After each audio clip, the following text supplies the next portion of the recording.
Welcome to an episode of the Scully Sez podcast. We are on episode, I don't know.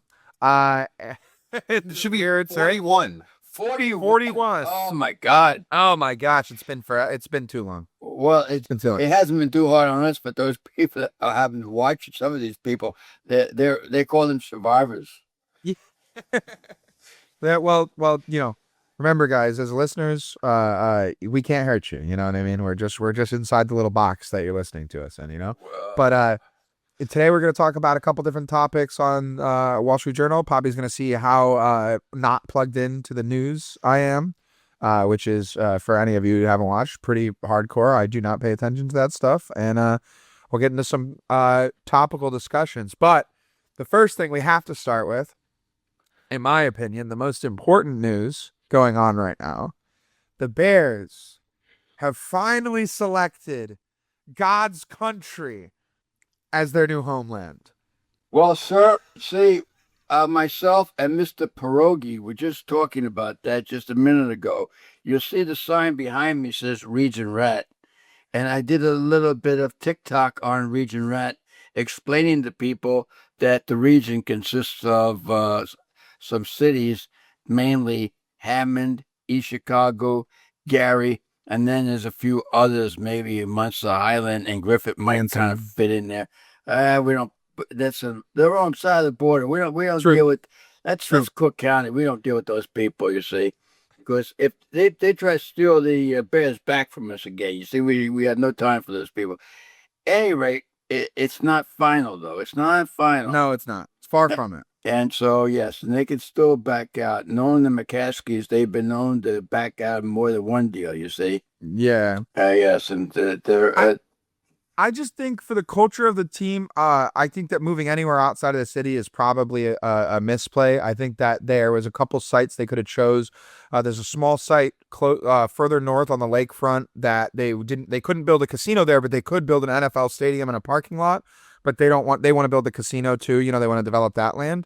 I don't know how I feel about Arlington. Arlington is, in my opinion, I know Hammond's far away from the city too, but Arlington is a step too far, in my opinion. That is a distance. Well, now, sir, I must disagree with you, and I believe your geography is a little bit off.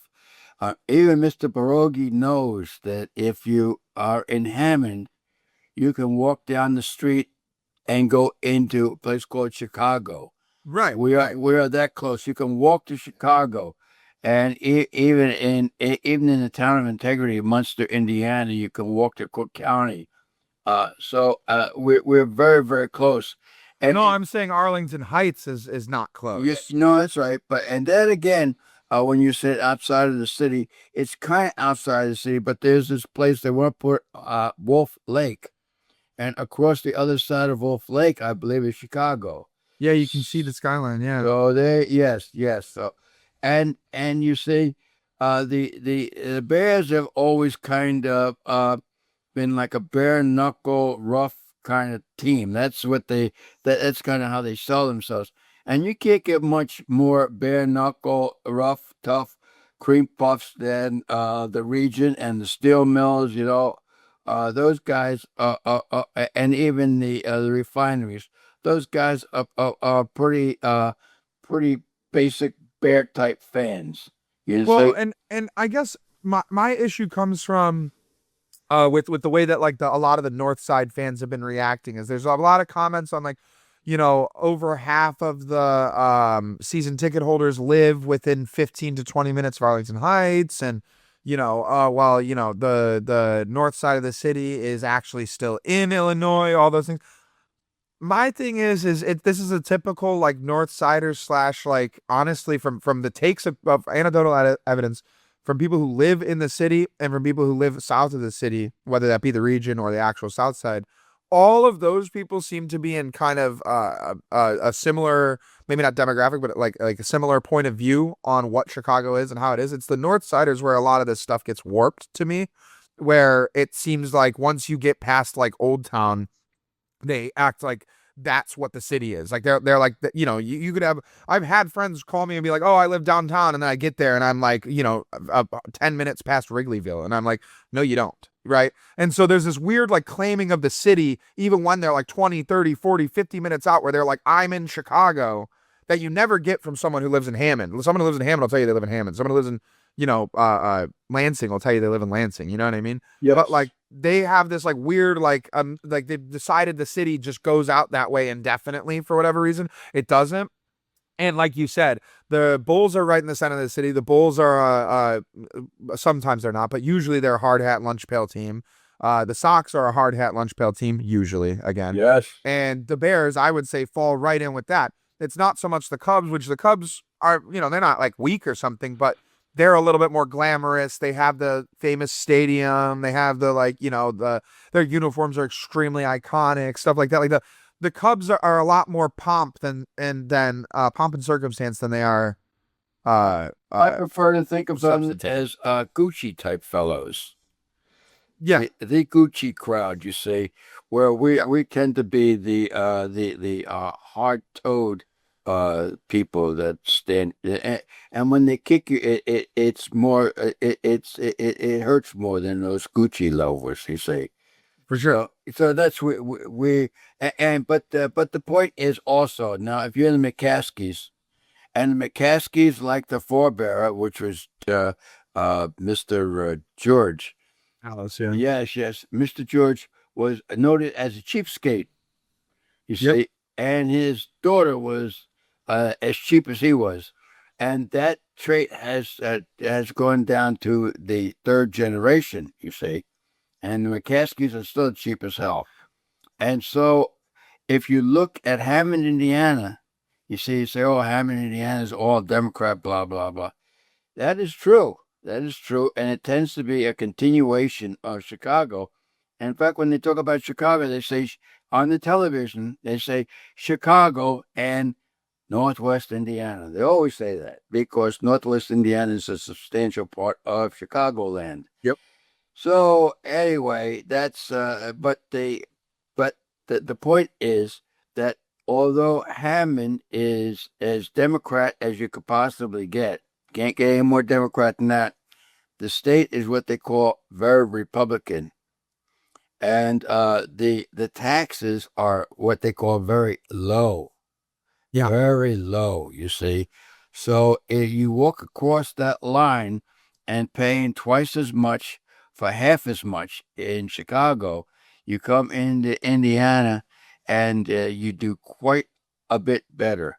And so... Yep. Well, 2003 is when they redid Soldier Field with that disgusting like turtle situation they put on it. I like that.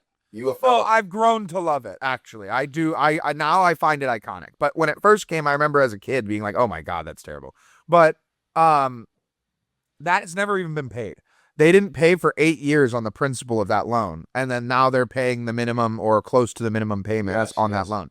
So the city of Chicago, and by a larger margin, the state of Illinois has done nothing to make it remotely possible to do what the McCaskies want to do with the Bears. Yep. And when you look over the fence at Indiana, the thing here, first off, people are clutching their pearls like Hammond isn't the like there's a state line and then like Hammond's right there, like on this, you know what I mean? Like people are acting like that's not the case, which is crazy to me.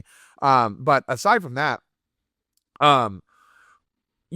you already have an example, right? You already have the Indianapolis Colts to show you what they're willing to do to make a team, successful. And you also have the Indiana Pacers. Like, look at the Pacers facilities when they were last updated. Look at the Colts facilities the last time they were updated. And then ask yourself, when's the last time these guys were successful teams? Like, they've had good seasons, but neither of these teams are championship winning teams. They've been taken care of. Well, meanwhile, in Chicago, the United Center is great. And it did have a renovation somewhat recently, but most of the renovation was focused on that atrium front area, which is great, but it doesn't do anything for me in the seats, especially when I'm in the nosebleeds with like student tickets or whatever, back in the day. And then Soldier Field straight up sucks. Like Soldier Field is just like not a good arena for what it's supposed to be doing anymore because they didn't, if they would have paid off this loan and they would have the ability to say, all right, we'll take out another loan and build a dome over it, or all right, we'll take out another loan and build another, they'd be fine. But when they're already, drowning in the payments of a 2003 renovation, I mean, it's like, I understand the McCaskies. I don't want a billionaire taking public money to build stadiums and casinos. I would prefer that didn't happen. But I also understand that when you're willing to take a bunch of risk like that as a billionaire, the idea is that you're going to stimulate the economy, and ultimately, even though it does benefit you, it will benefit that local economy. So that local economy paying some of its fair share is important too, because what you don't want to do is build a, let's say what, $10 billion complex all together with all the stadiums, all that, whatever, and then just let them start taxing you on it. Especially in Illinois, when Illinois has done you no favors, right? Like, why would it's not about the fans and the individual taxpayers, I think, for the McCaskies. It's about the government of the place, Yes. But the amount of money that they will save the first year, that's going to be substantial. But the real point is, as you pointed out with Soldier Field, 8 years down the pike, they're still no better off. 8 years later, in Indiana, these guys will have saved multi-million dollars, if not more than that. And right. So I mean, it's kind of a win-win situation. You've also got a railroad station. It's called the South Shore, which will take you right there. And I'm sure that anybody that has any sense, if the South Shore is going to go, it goes right into Hammond, I'm sure you're going to have shuttle buses from the South Shore right to the stadium. I wouldn't be surprised. I heard one of the ideas, even if it was in Indiana, was to have a CTA line go all the way out. Oh, kind of how in New York the PATH trains will go Jersey to whatever. Yes. Because that's one thing that's blown my mind. And when I went to Jersey, Jersey and New York, it makes so much sense how they have the Port Authority, the New York and New Jersey Port Authority. Yes. Because it's like its own government that governs both states' land in a way, right? Like they kind of like both can make decisions together. They need to do that between Indiana and Illinois. Absolutely. I mean, that corridor, if you were looking to make Chicago add 1 million residents, North Side has a lot of potential. There's a lot of growth. There's a lot of room to go out there too, but it's expensive. Here, it's possible to get a lot of people, or well, not here, but by you guys, it's possible to get a lot of people into that area. And that's the thing that I think a lot of North Side fans aren't understanding is, first off, most of us watch it on the TV anyways. Yeah. A lot of us watch it on the TV anyways. But when you move the team, first off, the team will still be probably off 80-90. It'll probably be extremely accessible to get to. It's literally maybe 15, 20 minutes extra for someone like that because they don't have to go through the city. They'd probably divert under the city to 80-94. 80-94, yeah. Yeah, it'd be relatively easy to get to. Yeah. And then you tap into all of the people who are in Southern Michigan who are Bears fans, people in Northern Ohio who hate the Browns who have become Bears fans, Wisconsinites, again, an hour drive versus an hour and 20-minute drive. It's not that big of a difference, right? Like you kind of, once you're already going an hour, it's not that big of a deal. But I think being on this closer to the south side, even if they ended up choosing Illinois and going further up, maybe closer north of the Sox Stadium or something, sure, whatever, great. But like, it's just the people have blown it out of proportion as a. Yeah, well, I don't think there's any doubt that that as far as filling the stadium out, you got these nuts here in the region. They're waiting. They're waiting. They can't get in to see the Bears. They would pay a lot of money to see the Bears. There's plenty of these guys waiting in line. And, if they had to, they would take the little chairs out there and wait overnight with a blanket around them. Absolutely. I mean, that's the kind of nuts we got here in the region. So they're all Bear fans. I mean, and the Bear fans, so they have no trouble filling that stadium. And so if you're the McCaskies and you call it the Chicago Bears, they can say whatever the heck they want, but the fact of the matter is the stadium's going to be full. They're going to be on the television. There's going to be no cut in revenue. The only thing, we're going to have a lot of tears from Brandon over there in Chicago, who's completely worthless in the first place, And to give, there's this guy by the name of McDermott, who is the mayor of Hammond, and for years he's been asking for these guys to come to Hammond. So this is not something. Well, that's because he's a good politician, right? I may not agree with him on some stuff for sure, but Hammond, it was not just Hammond. I think Gary's also been trying, but like the Indiana Yes, mayors are smart, right? They might be Democratic or running a Democratic, thing, but instead of trying to stick it to these guys or trying to like act, whatever, they understand what is at stake. They yeah, understand what it would do. I mean, the mayor of Hammond understands it's binary, right? Like Hammond was a great town, like a really, really great town. And he yes, understands like if I can get the Bears here, that's a 10-year down the road. yeah, I might be able to actually rebuild this into a place on the map, like a real, true huge, like you would call it like a, maybe not to the same level of niceness, but like a Schaumburg or a, Aurora or like these giant suburbs where Hammond kind of gets a little bit brushed by the wayside, even though it's probably got more pedigree than any of those places as far as historically and, stuff like that. yes. Anyways, So that's what we got there. I and so anyway, I I am having Mr. Tony has just left us, and I believe he probably made tracks to get to the somebody's at the front door. We have a new doorbell. Do you know that, sir? oh yeah, I knew that sound well. I got him too. Oh yeah. So we're very technologically advanced. And so anyway, so what the thing with McDermott, his father was also mayor, and Okay. his father was a Republican, a very well-known Republican, and so Hammond has not gone the way of Gary.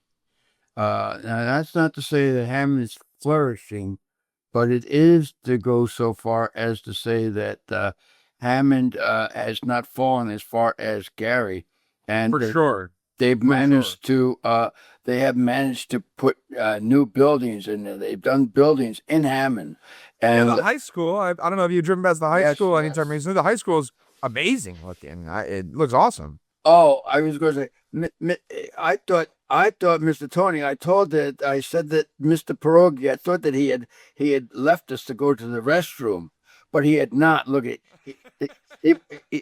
yeah, I was going to tell him, yeah, that's Mr. Pierogi, I need that. and I need one of those. he's probably next thing you know, he's probably going to be advertising for the Pierogi Fest.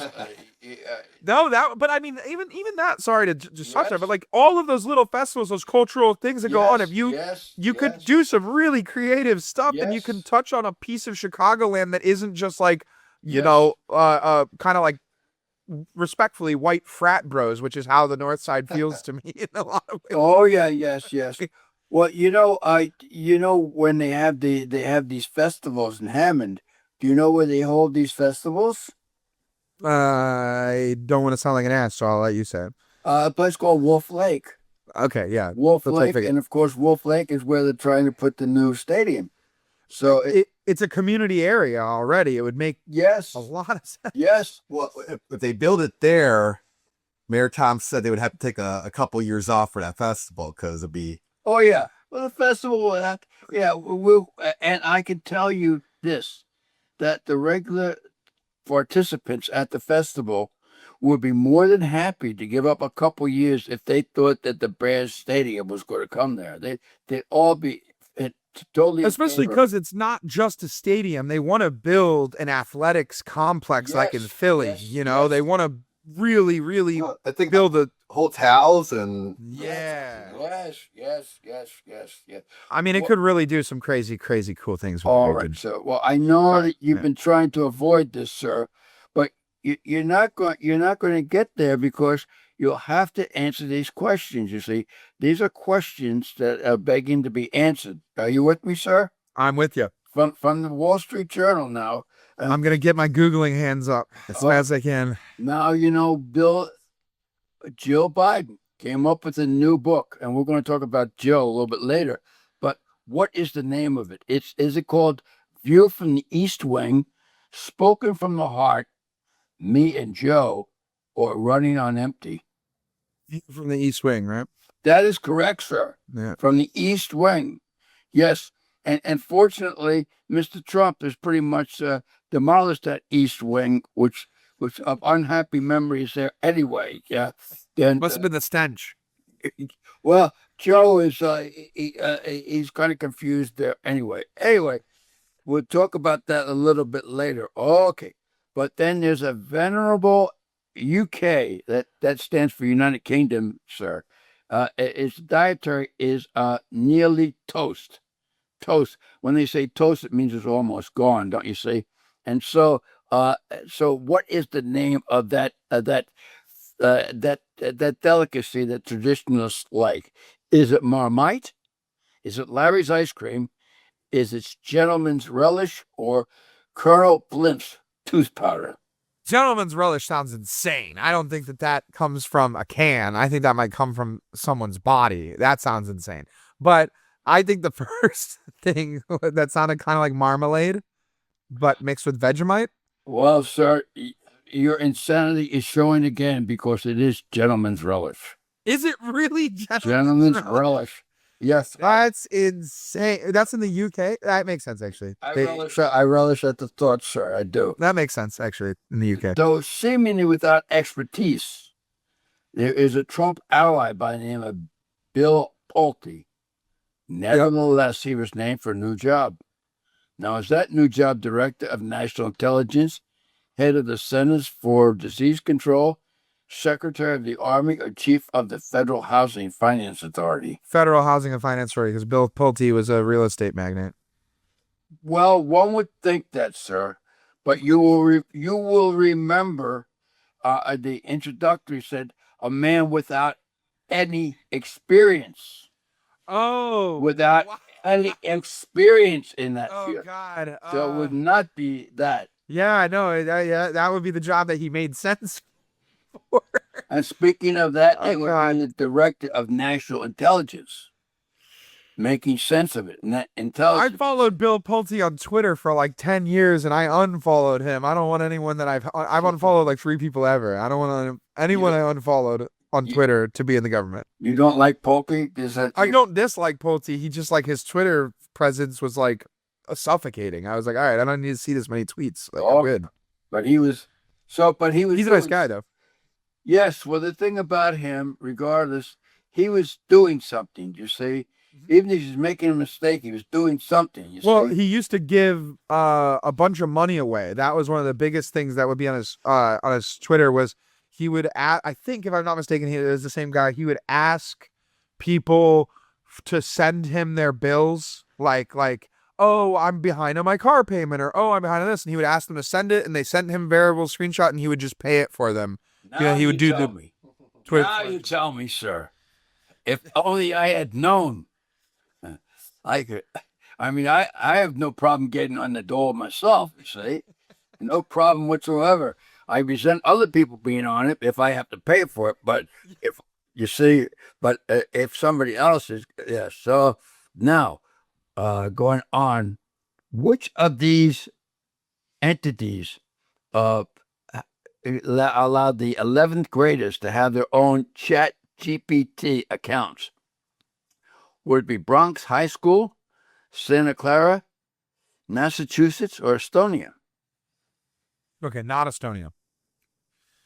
No way it's Estonia, right? So, all right, so I'm not going to embarrass you any further, but it is Estonia. So this is the you're talking about the country, Estonia. Yes, the country of Estonia. So this is the second time you said absolutely not, and exactly what you said.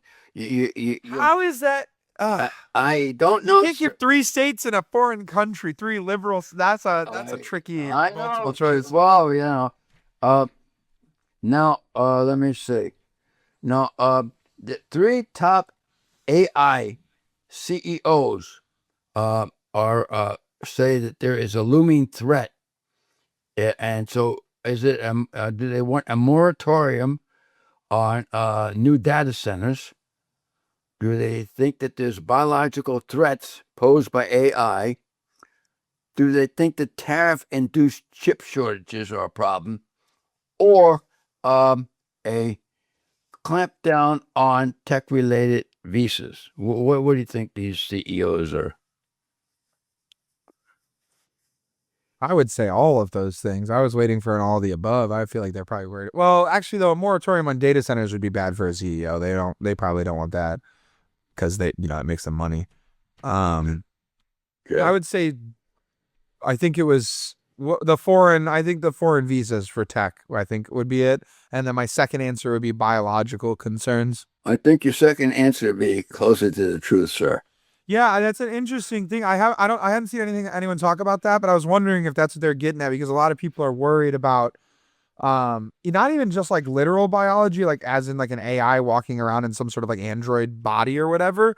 Yeah. People are worried about the mental health aspect of it, because when you the people who pay for these big subscriptions and use the AI all the time, like it does warp your mentality talking to something that only wants to please you, right? Like, yes, it's no good, but interesting. Very cool.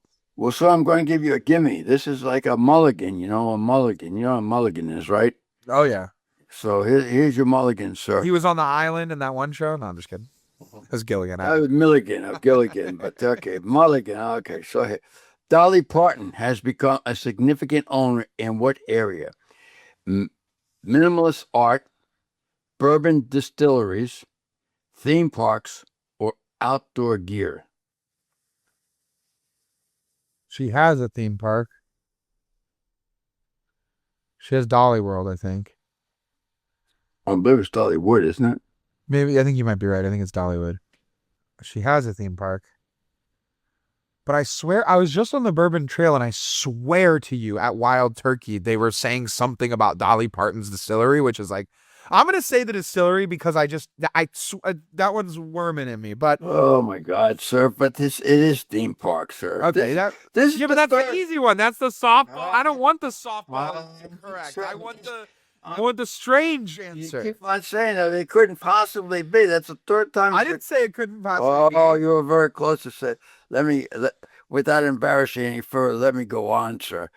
Hyperliquid is gaining prominence on Wall Street. What is it?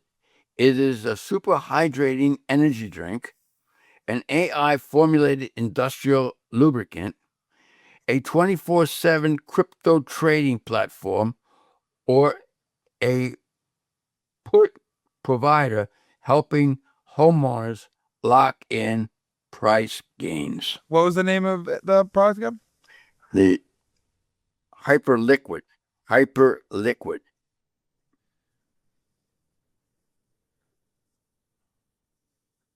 And the last one was like a mortgage thing, right? Like home crap. Put provider helping homeowners lock in price gains. Yes. I thought there was one on trading, right? On stocks. Yes, there was. That one. Okay. I think that is a 24/7 crypto trading platform, and that is exactly what it is. Yeah. Yes, that's it. Because that's their type of branding. They always hyper this, explosion this, rocket that. You know what I mean? It's like, yes. Okay. Well, that's so like this podcast. That's hyper exciting. You see what I'm saying? Hyper. That's right. Now, Warren Buffett's successor at Berkshire Hathaway made a pair of mega deals. Name that CEO. Is it James Cain? Is it Greg Cable, Edgett Jane, or Hank Greenberg?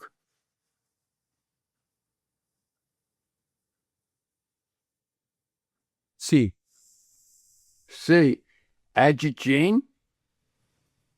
That would be an Indian fellow, which I would guess too, but of course you're wrong again. And James Cain, I believe he's a Hollywood star, and Hank Greenberg, he was an old Cleveland Indian. I was going to say baseball player, right? Yeah. Okay. So the name is Greg Abel. Greg Abel.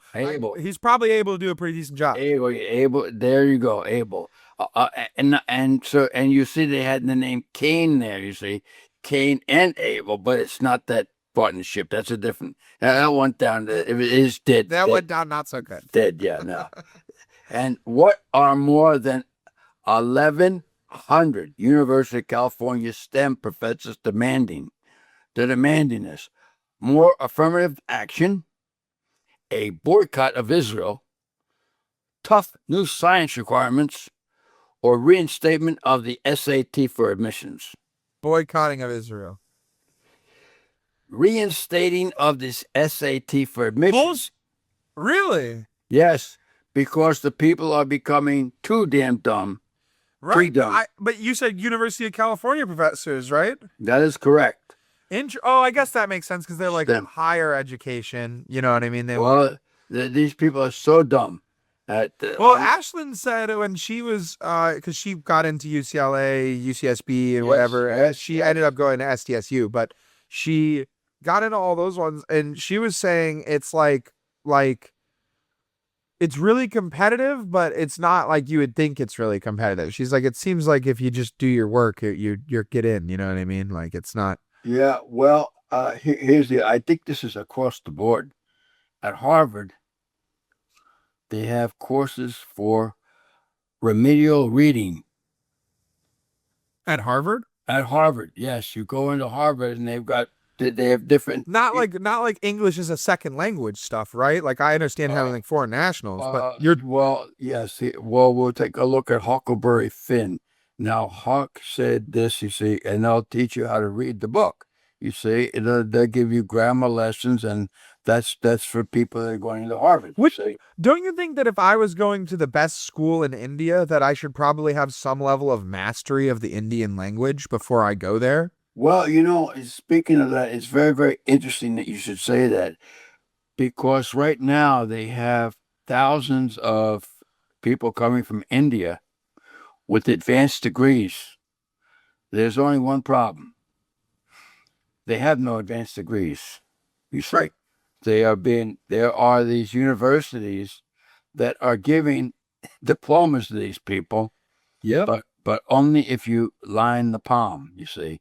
You've got to line the palm with what they call green poultice, you see. Oh, yeah. Put that green down there, and if you put enough, and a couple bucks. Put enough, you might be a doctor at the end. Yes, well, yes, they do have doctors too. Yes, they will do. Oh, yeah. Yes.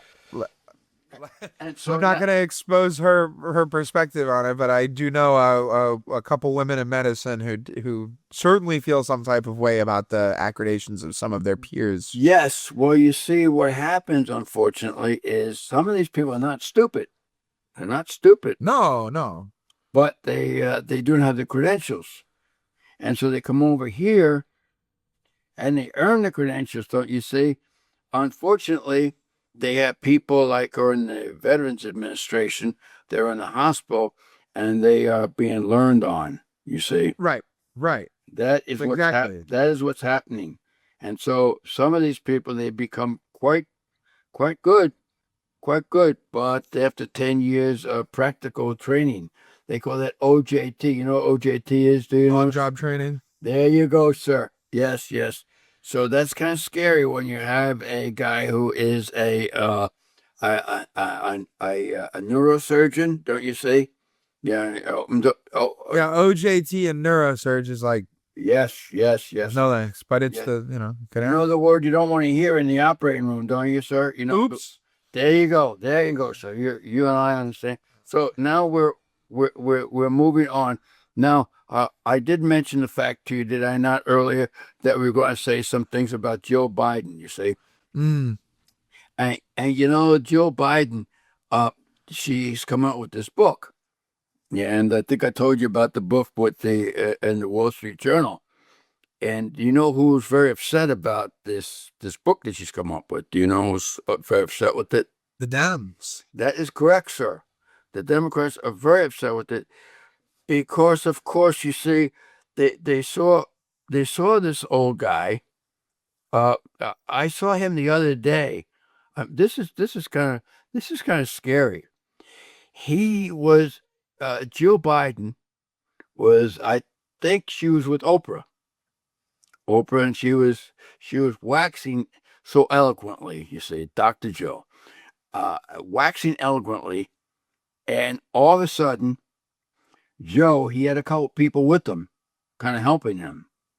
They were kind of helpers, the kind you see in nursing homes and so on. They were kind of staying on both sides of him. and he stood up. And so he interrupted her in the middle of her talk. Now, he had a question. They said he has a question to ask you. This is his question, okay? Ask Jill while she's taking a speech. Yes, while she's taking care of business, talking to Oprah. And his question was, who do you love the most? That was his question. Did he give her multiple choice, or he just? No, and she answered Oprah. And then afterwards, she corrected, says, "Oh, no, Joe, it was really you. It's always been you." And then she says to him, "But Joe, did you have to interrupt me in the middle of my talk?" Because and so he kind of smiled. So and then they sat him back down. You see, so then they went over the book and so on, and of course, one of the things that they talked about was his cognitive slowdown, and they said everybody in the country knew about it, Yeah, absolutely. but not she. She said no. Oh no, you know what? She's probably right. She said she never noticed it. She said that he was sharp as a tack. I mean, Sharp as a tack. That's exactly how I would describe him. He Actually, was doing the work in 2 minutes. I mean, 2 o'clock in the morning, still working. I mean, it's crazy. These rumors that he was getting in at 10 o'clock and leaving at 2 o'clock. There's nothing to that. He was putting in 12-hour days. You see, I mean, it was unbelievable. There was a workhorse. Well, you see, now, but most people disagree with that. yeah, I would say. Yeah, I would say on both sides of the aisle. You see, our loving president would definitely disagree with that. That guy, yes. Well, And you know who else would disagree with that is Kamala or Kamala. She would disagree with that. Yes, she's kind of said that. Yes, kind of said that he's. Yeah. And you know, the more I think about it, she got a real raw deal. You know, got to get thrown in like that because she has no chance. She maybe had a chance at becoming a president at some point or becoming something. You know. Yes. But I think that her getting thrown in like that, she just totally got screwed. She got completely screwed. She has no chance at that anymore. Well, I don't know what the, I don't. I still had trouble figuring this one out. I mean, you've seen the guy, and put him on the same stage with Trump. You might not like it. Yeah, yes, you might not. Yeah, you might not like Trump. You know, but I mean, Trump just comes up with these ideas, Sleepy Joe, and then he says, when they said, "What do you think about that?" He says, "I don't know what he's talking about," and I don't think he did either. I mean, that was just. I mean, it was just quite. And so I don't know what he said, and I don't think that he did either. It's so yeah. And so it was so obvious, but and so I guess the point was, what they should originally when I think a lot of people forget this, and this happened actually in the region one time, but what happened was he was going to be a one-term president. That's how he got elected, one-term president. Well, he was there for a while, you see, and it was kind of an easy job. You see, he didn't have to put in a lot of time. He spent a lot of time on the beach down in Rehoboth, and so he didn't have to work too hard. You know, he was taking naps early on, get in late, and leave at 2 o'clock and take a nap. You see, time. Yeah, it's an easy job. Put 3 or 4 hours in a day. Private jet, good chefs. Yeah, exactly. And so Jill said one of the things. So that's what he's. So, but and to put him in there with Trump was almost like suicide. And then when he got in there, when he finally got in there and they saw what he did, so I think he put it. I don't think it was so much that they put Kamala in a bad position. I think that what happened was after his performance, they had to do something. Well, that's what I mean is I think that they should have, either put it under the guise of the people choosing Kamala, like Well- giving it some sort of vote or something, you know, an Yes. emergency vote. Well, I kind of agree with that, but here's the problem. You see, time was of the essence. And so if they did something like that, that would even give her less time. Or let's suppose that they said, "Oh no, Kamala's not up to the job. We got to put Buttigieg in there." Right. And so he'd even have less time. He'd be running for, with 30 days, and so but anyway, that's kind of what happened. But I think that the point was this whole book. It's once you're in the limelight, some people it's very, very difficult to get out of it. Very difficult.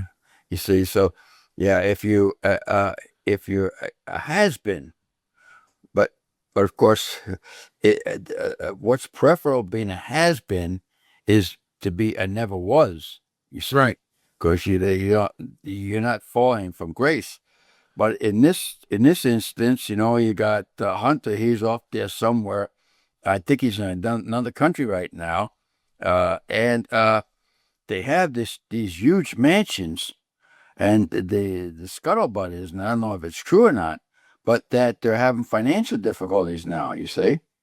And Well, yeah, I mean, they were basically like kind of a cartel in a way. They were like a little crime family in a way, right? Like it doesn't matter if people it's not a matter of opinion to say that what was going on in Ukraine pre the Ukraine war with Hunter Biden getting those military contracts and stuff like that. It's not, there's no conjecture. Like that is illegal, that is fraud, and like it is like it's defrauding the American taxpayer. Like it really is an issue of foreign affairs too. But like that a family that does that, a family that has a kid who does crack, but then they funnel him money from another foreign government or through another foreign government. And I'm not hating on it because trust me, kids, people need second chances and stuff. But sure. like I'm not hating on his personal struggle with drugs at all. No. But getting government contract money it is insane when you show that level of recklessness. At the very least, give him some sort of stipend out of your own pocket if you're Joe or whatever, and have him just, do his own thing to the side while you're being the president. But like the idea that he was like even directly involved and he was like in and out of the White House constantly around like sensitive information and all that, it was just insane. And so, I've heard that a lot of their money came from those type of things. And, Yes. And I think a lot of people feel that way. And I think that's the problem because, okay, so that was in the past and now we're going on to new things, you see. But now that she brings up this book, she's going back and reminding everybody about old things, you see. right. I think things that would best be forgotten, but they're not. And so that's why they're very upset with her now. And she, to show how shallow she was, she said one of the perks was she would be able to phone down the kitchen at 2 a.m. Don't you say? I'll get herself some chocolate cookies. No, that Lord knows, what I mean? no, Your dad. that was some of the things that were in the book, you see. And she said another thing she said was that she felt great when they were, and she was a tag along. I mean, she was riding on Joe's coattails, but she said that it was wonderful when she was in this motorcade and they stopped the vehicles on both sides of the street while she was driving down, while her motorcade was going down the street. It was exhilarating. It gave her a tremendous sense of power, and she missed that. And I suppose that most people might feel that way, but you don't have to say it. Yeah, that's exactly what I was gonna say. I was like, I totally resonate with that actually. Like I could imagine that would be quite good. That would be quite something. Yeah. Same even with the cookies in the whatever, but I just Yes. would never write a book about it, and I know that, you know what I mean? Yeah, It's yeah. almost like flaunting it in your face, Yes, right? yes, Like yes. like, hey, people like the the country was locked down, like the American life was like destroyed in a certain manner of being. We're rebuilding a lot of it, but there's a lot of things that were a fabric of like what an American summer looked like that died in 2020, and we have to rebuild that. And you're like, well, yeah, but my 2 a.m. chocolate cookies and my motorcades and it's like I just don't want to hear that. You know what I mean? Like I don't care. Like don't tell me that. Yes. Well, see, so she referred to herself as Dr. Jill, and of course, she got this doctorate. There was some talk about maybe she plagiarized her dissertation, but she got her doctorate at the University of Delaware. Now, the University of Delaware is not that old. I think it was in the 70s they started. Now, but anyway, at least they started law school at University of Delaware in the 70s, I think it was. Now, here's the thing. Who do you think was the most important guy in the state of Delaware while she was going to school? I assume Mr. Joe. Now, let's say that Mr. Scully is there teaching a course, you see, and the Miss Biden, she's just not doing the way she's supposed to, just not doing it. So, what do you think the chances are that I give her a big old F? What do you think the chances of that is? Low.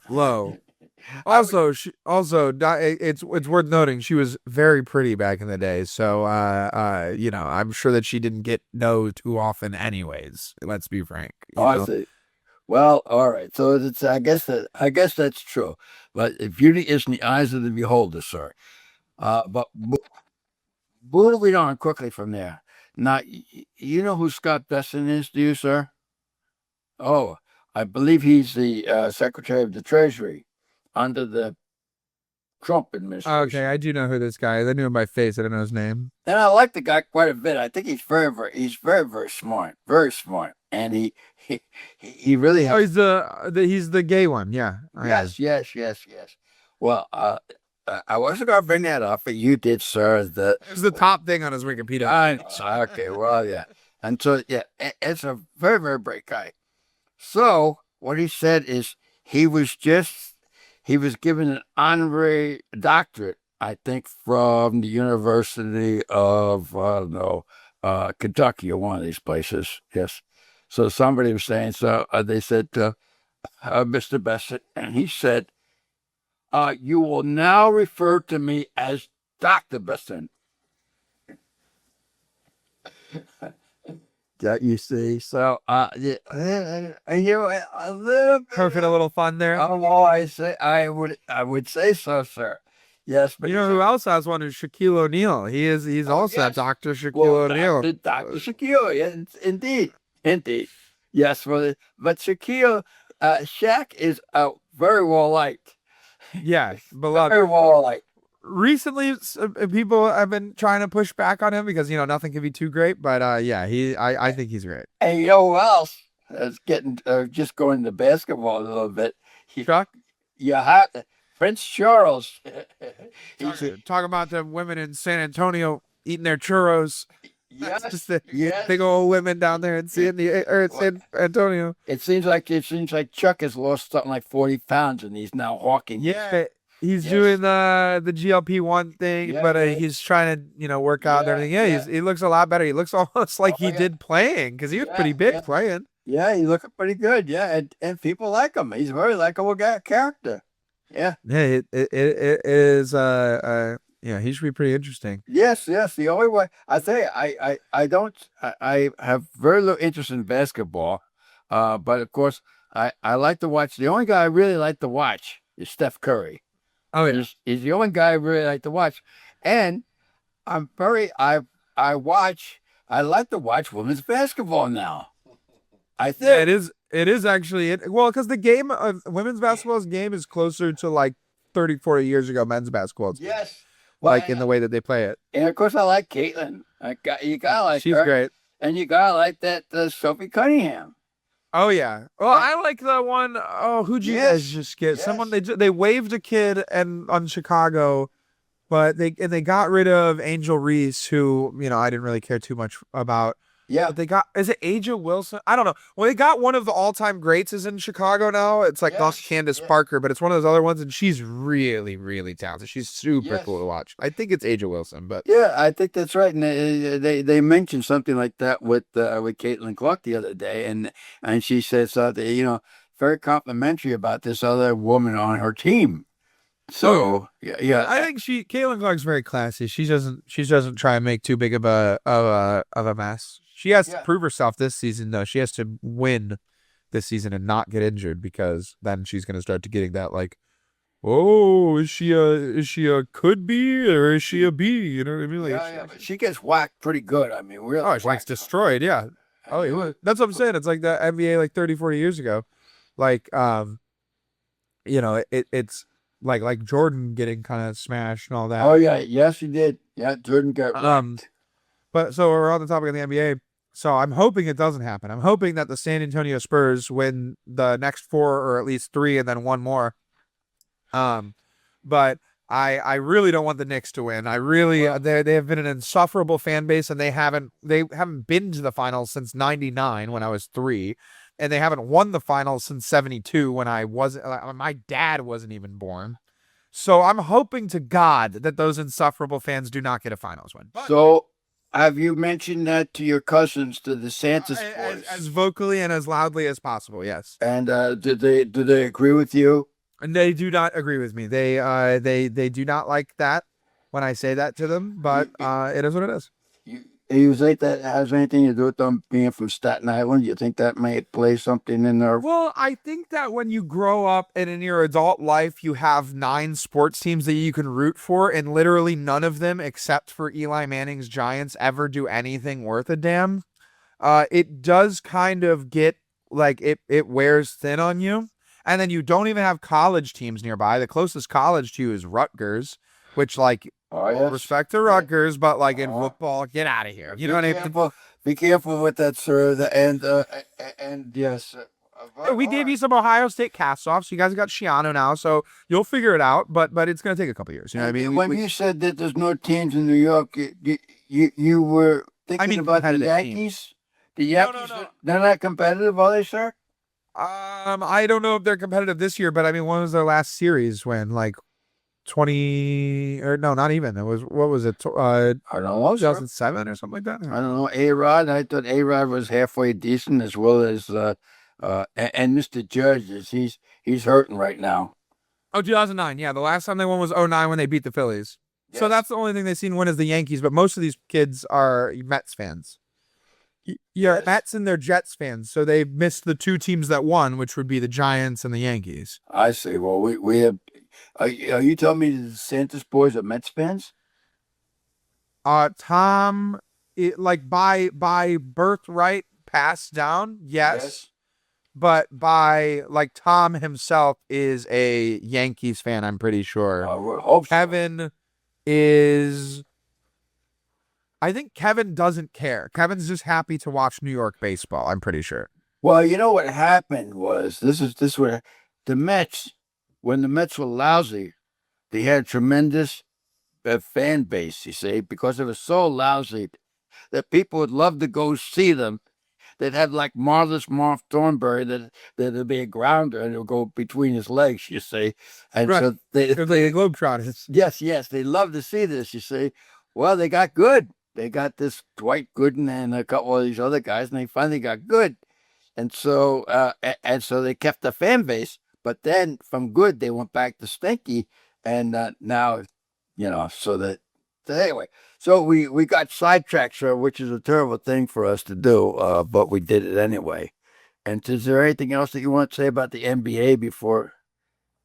No, I mean, like, again, if the Knicks win, great job, whatever. But try not to burn you guys' city down, you idiots. Otherwise, you're not going to get on the championship. So, Okay.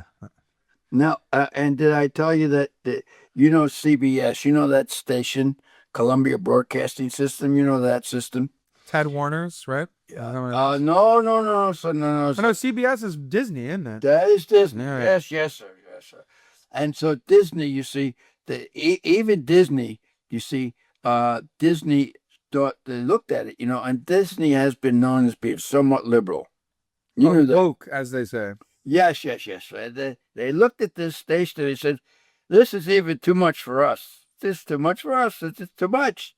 So what they did is they went to this very, very conservative outfit called the New York Times, and they got this woman by the name of Barry Weiss, Okay. who was a big honcho over at the New York Times, and they put her in charge. And they said, "Now we're not going to we're not going to be a Trump supporter, but we got to clean this thing up a little bit." So of course they went in there and they started changing things around a little bit. And Anderson Cooper, you remember that gentleman? Oh yeah. He decided that it was a couple of months ago that it's time for him to leave, which in fact he did. And then there was this fellow by the name and 60 Minutes. You've heard of 60 Minutes, have you, sir? Absolutely. 60 Minutes has been around for about 50 years. Well, there's this rather pompous fellow by the name of Scott Pelley. And so he came into this, and so they thought that it'd be a good idea to hire a couple of new people.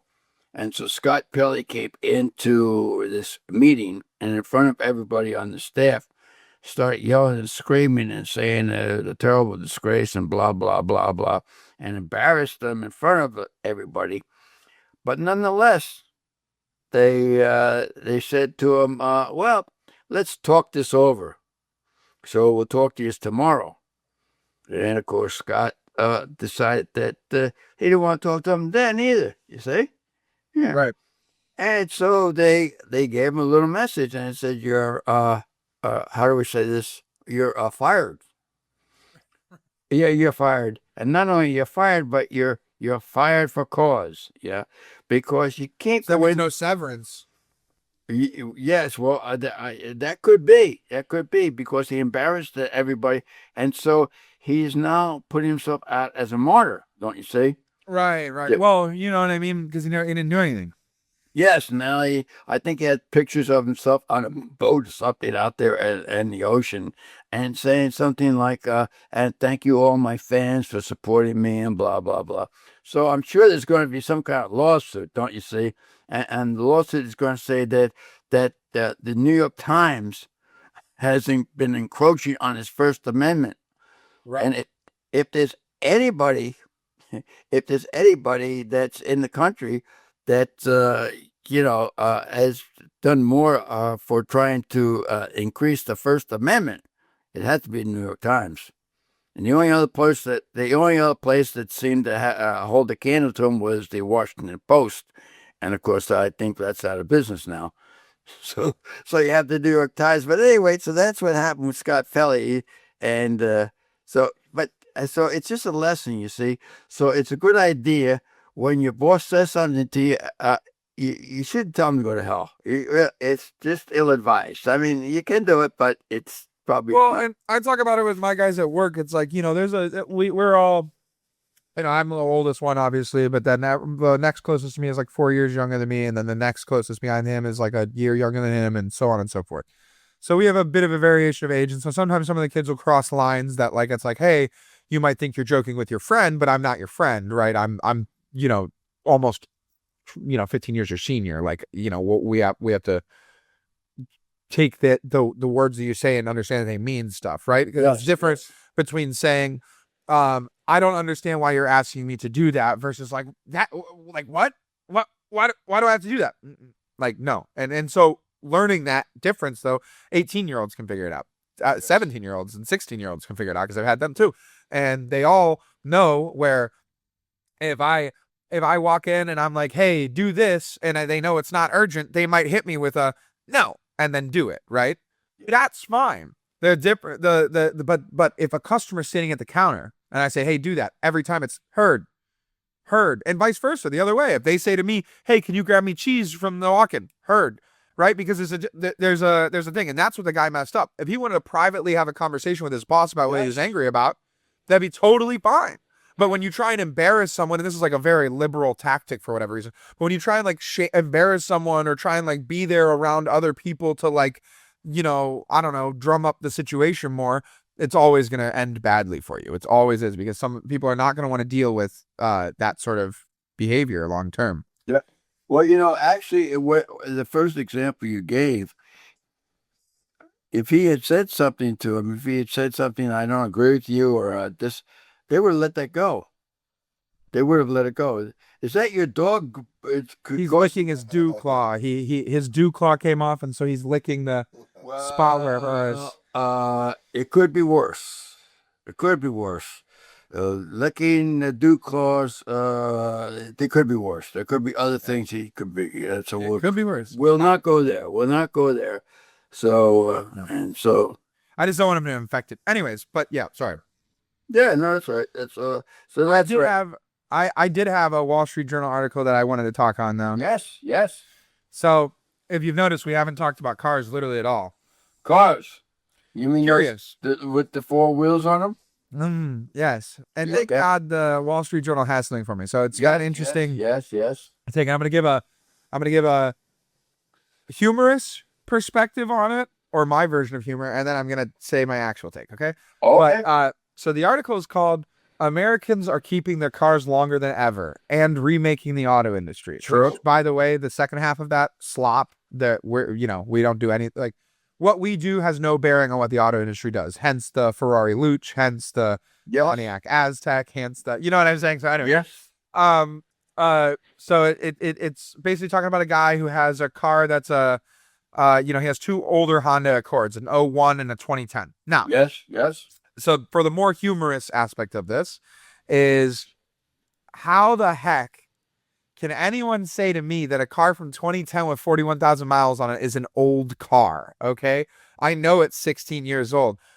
I have a 36-year-old car that is honestly my most reliable car, and then my other daily driver is from 2013. And I don't even think about that as an old car. I think about it as a new car. I plug my phone in, my phone syncs right up to the screen in it, all that, blah, blah, blah. So anyways, so when I'm reading this, it's like there's a little bit of me that's like, old car, like, whatever. But what the guy is saying is actually really, really true. And obviously you got to find someone who's willing to talk to you for a New York Times article. You're not going to necessarily get the most car guy in this thing. So, with a grain of salt. But, so the guy's talking about buying those old parts and doing all that type of stuff. And he's just saying, like, he can essentially fully refresh a 240,000 mile 2001 Accord for less than it would cost him to put down on a brand new Accord. And he doesn't have, like, essentially debt slavery following him around for the next 5 years. It's kind of interesting that this is coming across in guys like this who, like, this guy is very clearly more car inclined, but he's not a car guy. A person they're writing this article about, he's a normal dude. Yes. And it's interesting to think about these type of things, because I think it's something that, like, you could probably ask yourself. My dad asks himself all the time, like, you're going back to your BMW, the one with the brown interior, Yes. the 3 Series. What does a modern car do better than that car? Right? Like, that car went a really long distance. It went all over the country. It drove cross country twice, I think. Yes. That car got up to in the 200s, deep into the 200s. And it's like, what does a modern car actually do better than that? It had Bluetooth. It had, a good speaker system. It had heated seats. It had all-wheel drive. You know what I'm saying? Like, what does it do better than? And so, like, if you have excess, of course, it's cool to buy a new car to get the new experience, stimulate the economy, especially like if you buy a Subaru and you live in Indiana, you're actually paying for Indiana people to get, like, like their paychecks. Yeah. Because it's literally there. And so, like, that I really appreciate. And I like to engage with that. Like, that's why I bought a Tesla, because I knew that my money was going to people who lived in Fremont, California, who built the Teslas. You know what I mean? Like, I knew that it was like it wasn't built in Mexico like Ford Fiesta would be, or anything like that. Anyways, and not that a Mexican doesn't deserve the money. It's just, if you're going to support, I prefer to support American if I can, But I think it's interesting, this rise of DIYing and this rise of driving these classic, not classic, but these older cars is like, we're kind of being ignorant of it in another sense, because speed limits are raising and cars are getting faster, and cars like the Cybertruck or the Silverado EV or the Hummer EV, or those things would murder someone in a 2001 Honda Accord if they hit it, because they weigh so much more. Their center of gravity is right at your hip level. It's like such a devastating problem to have those two cars collide at any point in time, that I think and I fear that we're due for another culling of the used cars. The last time it happened was Cash for Clunkers. And they took in running, driving, whatever cars, and then they nuked them. They basically poured epoxy in the motors so that they could never run again. And then they crushed them all and recycled them. And there's value in that, whatever, blah, blah. But what that did was take the used market from where, say you were nostalgic over like a Trump TR6, right? Yeah. A Triumph TR6. So a Triumph TR6 is probably not a car that's going to be mainly in a Cash for Clunkers, but some of them were, right? And furthermore, some of my car, like the BMW I have, was. And so someone who might have bought that now has to go to a Triumph because that's a car that was saved from that era, and so on and so forth. And so it just raises the floor of these items that shouldn't be luxuries. Having a thing to tinker on and cruise in, it shouldn't be an insane luxury. That should be not granted to you, but it should be accessible. And it's just pushing it further and further and further away, where like now people who like work on their cars are working on their cars to get to work, not working on their cars because it's their passion. And I think that the modern solution to those things is going to be to cull a lot of our used cars and go and do the same thing, do a big Cash for Clunkers thing, and try and get a bunch of people on the EV platforms and everything like that. And so basically when I'm reading this, the big question I'm having is, so gas prices are going up. These type of cars are only being made more expensive to maintain, with parts costing more, electricity costing more, gas to get to the store, all that stuff costing more, right? And so how long before we have this spillover point where you start putting people in $13,000-$14,000 used Teslas, because that's what they cost now, first-gen Teslas, and we stop seeing these type of cars on the road? I mean, what does that do for our infrastructure? What does that do for charging? Like I've had a couple times recently where I've gotten to a charger and sat there and waited because all the stalls were full. I just don't know what this world looks like while we're accelerating towards this, because the automakers are obviously struggling, and they're going to try and get more people to buy more cars. That's what they did with the $7,500 tax credit and stuff like that. It's an interesting thing we're barreling towards with this. Well, yeah. In fact, Honda has lost money. Honda lost money this year. That's crazy. Yeah, and the Honda lost money. So, but here is this is something which you would not know about, but somebody in my age would know about. When I was a kid in the 50s, you would get a 1955 Chevrolet. It was pure Biscayne or whatever. And in 1956, they would change it so that you would know that you were driving a 1956. You would know that it was different than the 55. Right, different taillight maybe, different grill maybe, different, yeah. Oh, a lot more than that. And actually, then when you go to 1957 Chevrolet, the back of it was just completely different. The Bel Air fins. Yes. Mm-hmm. And so they said, this is a fantastic look, and this is going to be around forever. 1958, they changed it again. So right away. So there, when I was a kid, people were getting cars every 2 to 3 years. Right. That was the way you if you were driving the 1952 Pontiac and the 55 came out, if you didn't get a 1955 Pontiac, I mean, there was something wrong with you. I mean, you just want that's the way it was, you see. And now, I mean, there are very few people that do that, unless, of course, you have you're renting. If you're renting, of course, that's something else. Right. And so that's how that goes. Yeah, like if you the lease has essentially replaced that, whereas the thing that people forget is like, so if you had a 52 and then you go and you buy the 55, when the 55 comes out, the 52 either gets traded in on it for an okay value, or the 52 stays in your personal ecosystem as a spare car, which is always useful in almost every household, or the 52 goes out into the secondary market. And now someone who's maybe maybe a little downtrodden, or they need a second car and they've already spent their good money on their first car, now gets a pretty good 3 to 4 year used car Yep. as their secondary car. Yep. And that's why you can find so many survivors from the 50s, the 60s, the 70s, like cars that have like 40,000 miles on them, because Yep. people did, use them and then move on to the next one. And again, you could say, oh, like I'm the type of person who wants to keep all my cars. Every time I buy a car, I'm like, I want to have it forever. Yep. That's not realistic though, and it doesn't stimulate the economy. So, like there is definitely a middle ground there. Yeah. So hopefully stuff gets better. But seeing on the front page of the Wall Street Journal a article about a guy driving a 2001 Accord and being like praised for it, really blew my mind, because I was like, oh, this is like end times crap. You know what I mean? Like, geez, like what are we doing here? Well, sir, I think we're kind of at that point, and we were going to talk about, we were going to talk about that guy. We're going to talk about Becerra over there in California, and we're going to talk about Hilton or Hinton or whatever the hell his name is, and we're going to talk about Or whatever. and we're going to talk about Pratt, and but the time has come, sir. So Pratt is on the back burner right now. Well, all we can say about that is, I believe Mr. Pratt, who is in second place, is in danger of becoming in third or fourth place, because they're going out there now and they're going to the homeless and they're going to all kinds of people, and so it won't be long before these. So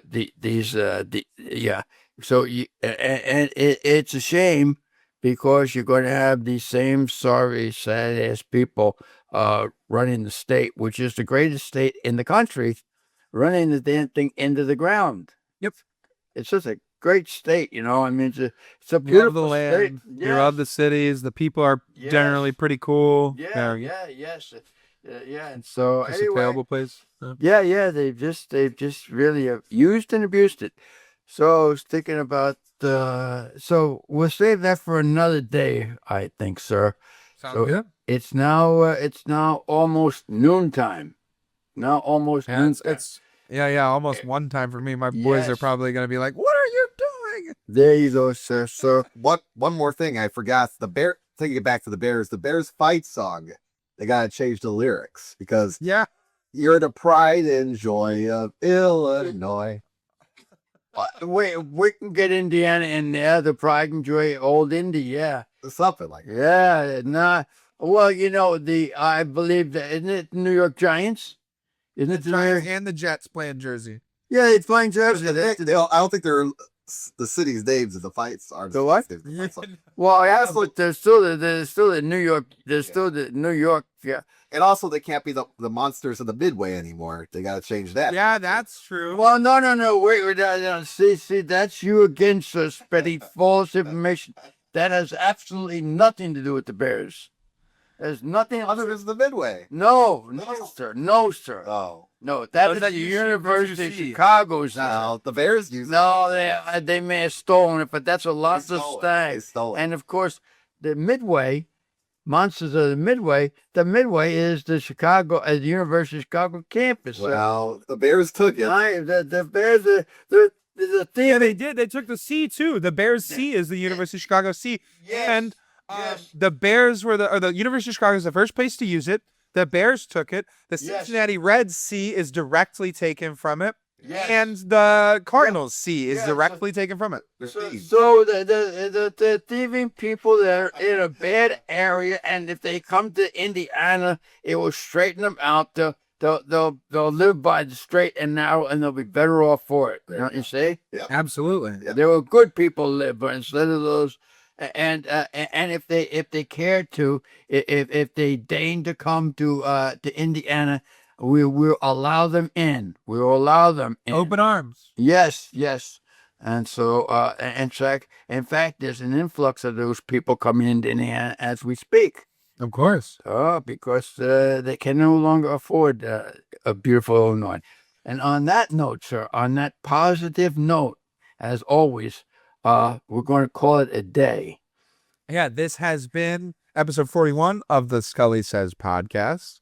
If you liked it, leave a like, subscribe, follow. We are on Facebook. We are on Apple Music, Spotify, TikTok, and YouTube. Find us on any of those places. If there's anywhere else that we also need to be, we can figure out a way to be there too, probably. Yeah, we get around. Yeah, we're on a lot of things. Yeah. All right. Well, on that note, I'm going to leave you, sir, and peace be with you. And also with you. There you go. Bye. All right.